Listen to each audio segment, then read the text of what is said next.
विदेशी शासकों को देश छोड़ने पर मजबूर कर दिया गया।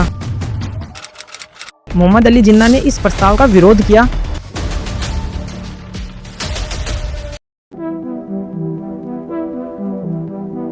वो दिन जिसके लिए अनगिनत लोगों ने अपनी जान की बाजी लगा दी, चाहे वो 23 वर्ष के युवा क्रांतिकारी जिसने हंसते हंसते फांसी का फंदा चुना, या वो रानी जिसने अपने नवजात शिशु को पीठ पर बांधकर अंग्रेजों के खिलाफ युद्ध करा, या वो लोग जिन्होंने काले पानी की सजा काटी। हर बलिदान इस पल तक पहुंचने का एक कदम था। आधी रात के समय जब पूरी दुनिया सो रही थी, तब एक राष्ट्र जाग रहा था। क्या यही वह सपना था जिसके लिए शांतिपूर्ण प्रदर्शनों में हजारों लोगों को गोलियों का शिकार बनना पड़ा? नहीं, यह बिल्कुल वो स्वतंत्रता नहीं थी जिसका सपना हमारे पूर्वजों ने देखा था। ऐसा कहा गया, अपनी मर्जी से जीने के लिए, खुलकर सांस लेने के लिए और सुकून से जीवन जीने के लिए आप स्वतंत्र हैं। दिल में खुशी थी कि 200 सालों का अत्याचार अब से बंद हो जाएगा। विदेशी शासकों को देश छोड़ने पर मजबूर कर दिया गया। अपनी जन्मभूमि अब हमारी होगी, यह सोचकर उत्साह का ठिकाना नहीं था। लेकिन वो मासूम लोग जो ये मान रहे थे कि अब सब कुछ ठीक हो जाएगा, उन्हें क्या पता था कि यह आज़ादी एक ऐसी पीड़ा लाएगी जो शायद कभी ना मिटे। उन यादों से आज भी आत्मा कांप उठती है। हमें आज़ादी तो मिली, लेकिन हमारी मातृभूमि को टुकड़ों में बांट दिया गया। जून 1947 का वह दिन जब एक घोषणा हुई जिसने विश्व का नक्शा हमेशा के लिए बदल दिया। पूरे देश में हलचल मच गई।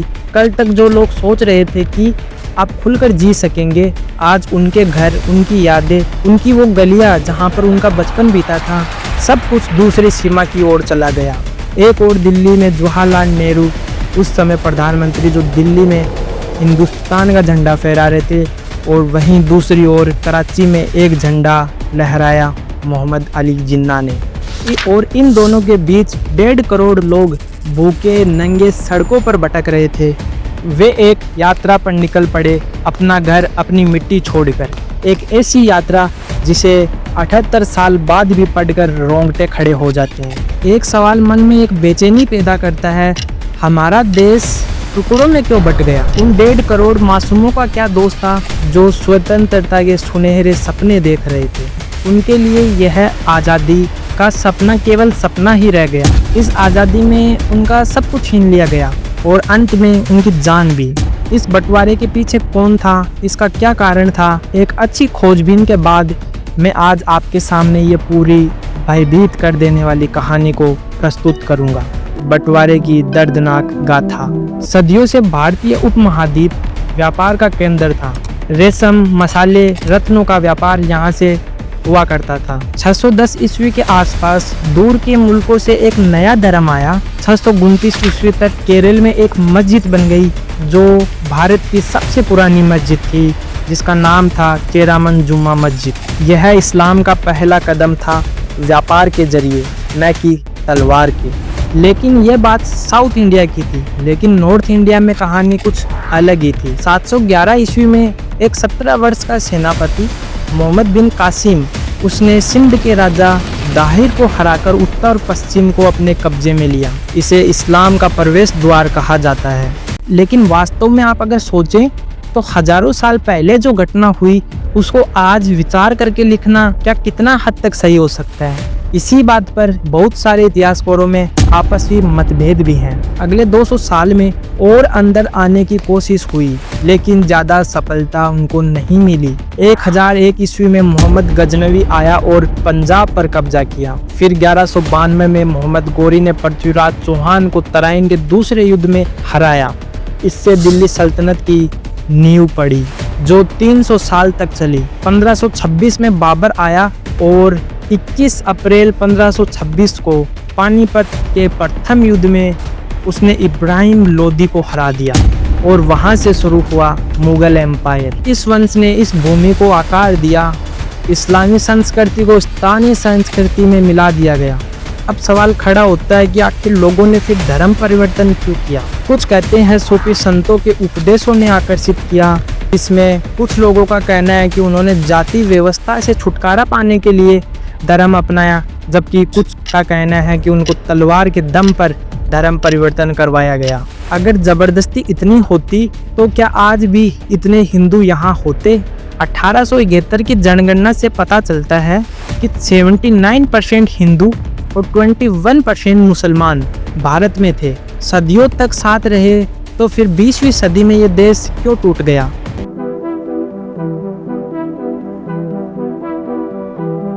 नंबर 1, बंटवारे की नींव। 1608 में सूरत के बंदरगाह पर एक जहाज आया।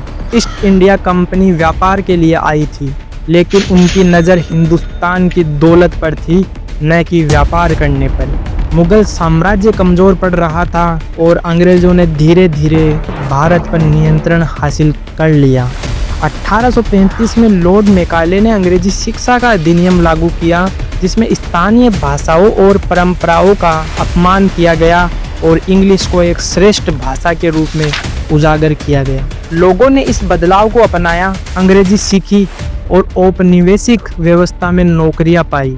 लेकिन मुसलमानों ने इस अंग्रेजी शिक्षा का बहिष्कार किया और बाकी लोगों से पीछे रह गए। 1857 का विद्रोह आया। हिंदू और मुसलमान एक साथ अंग्रेजों के खिलाफ लड़े। विद्रोह तो असफल रहा, लेकिन अंग्रेजों को एक सबक मिला कि भारत में हिंदू और मुसलमानों की एकता उनके लिए सबसे बड़ी एक चुनौती है। तो फिर अंग्रेजों ने एक ऐसी युक्ति लगाई, उन्होंने फिर हिंदू और मुसलमानों में फूट डालो और राज करो की नीति अपनाई।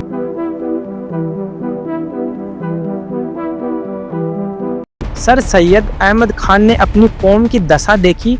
उन्होंने कहा, अंग्रेजी शिक्षा अपनाओ, अंग्रेजों से संबंध बनाओ, लेकिन हिंदू मुस्लिम एकता भी जरूरी है। उन्होंने कहा, हम सब एक मिट्टी के हैं, लेकिन जल्द ही उनकी सोच बदल गई। 1871 की जनगणना ने हलचल मचा दी। मुस्लिम सिर्फ 21% थे। हिंदुओं को लगा उनका बहुमत खतरे में है। मुस्लिमों को लगा कि वो और भी कम हो गए। 1873 में आर्य समाज जैसे समूह उभरे, जिन्होंने इस्लाम की खुलकर आलोचना की। उर्दू को हिंदी से बदलने की मांग ने विभाजन को गहरा किया। 1885 में भारतीय राष्ट्रीय कांग्रेस जो कहती थी कि वह सभी का प्रतिनिधित्व करती है, लेकिन इसके ज़्यादातर नेता हिंदू थे, जिससे मुस्लिमों में असुरक्षा और भी बढ़ गई। उनको लगने लगा कि वह अब इस देश में सुरक्षित नहीं है। 1888 में सर सैयद ने एक भाषण दिया, जिसमें कहा कि हिंदू और मुस्लिम दो अलग अलग राष्ट्र है। यह विचार आगे चलकर पाकिस्तान की नींव बना।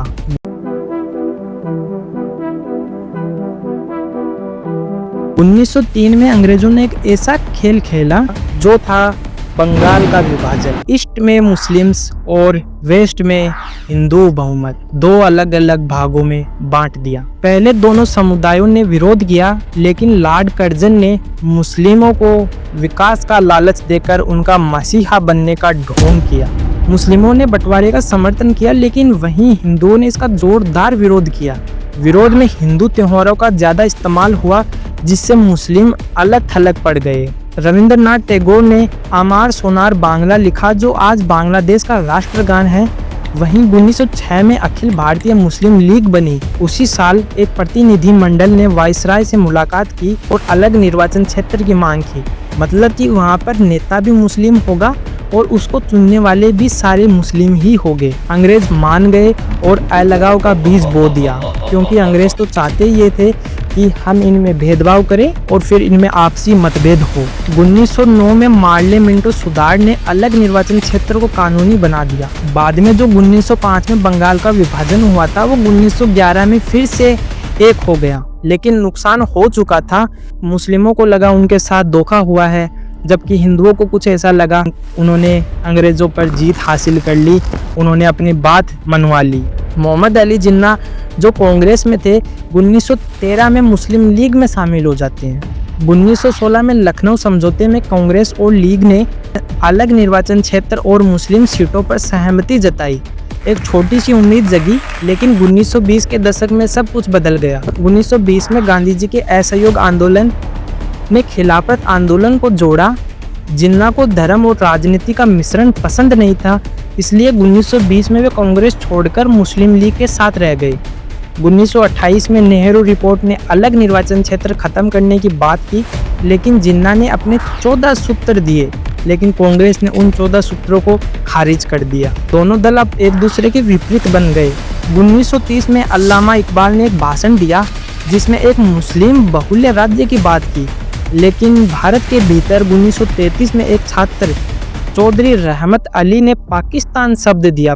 इसे किसी ने गंभीरता से नहीं लिया, लेकिन 1937 के चुनाव में मुस्लिम लीग हार गई थी।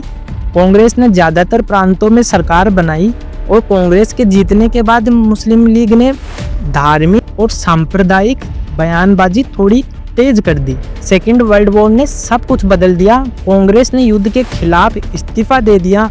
मुस्लिम लीग और हिंदू महासभा ने अंग्रेजों का साथ दिया, केवल और केवल सत्ता पाने के लिए। 1940 में लाहौर प्रस्ताव में मुस्लिम लीग ने अलग देश की मांग की, लेकिन बाद में 1945 के चुनाव में मुस्लिम लीग ने 425 सीट जीती और खुद को मुस्लिमों का एकमात्र प्रतिनिधि बताया। 1946 में कैबिनेट मिशन ने एकजुट भारत का प्रस्ताव दिया, लेकिन नेहरू के भाषण ने समूह को वैकल्पिक बना दिया। मोहम्मद अली जिन्ना ने इस प्रस्ताव का विरोध किया और 16 अगस्त 1946 को मुस्लिम लीग ने प्रत्यक्ष कार्यवाही दिवस की घोषणा की। इसके बाद कोलकाता में ये रैली पूरी तरह से खून खराबे में बदल गई। महान कोलकाता हत्याकांड। यह दंगे कोलकाता से निकलकर नोआखली, बिहार और अन्य भी आस पड़ोस की जगह पर फैल गए। हिंदुओं ने मुस्लिमों को बचाया, मुस्लिमों ने हिंदुओं को, लेकिन डर और विश्वास ने सब पर कब्जा कर लिया। 20 फरवरी 1947 को ब्रिटेन ने जून 1948 तक भारत छोड़ने की घोषणा की। लॉर्ड माउंटबेटन ने समय सीमा को 15 अगस्त 1947 कर दिया। 3 जून को बंटवारे की योजना घोषित हुई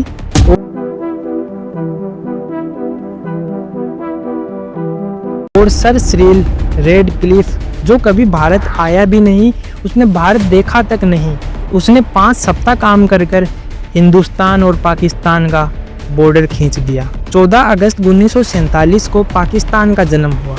फिर उसके अगले ही दिन 15 अगस्त को भारत पूरी तरह से स्वतंत्र बना, लेकिन यह स्वतंत्रता सिर्फ कागजों पर थी।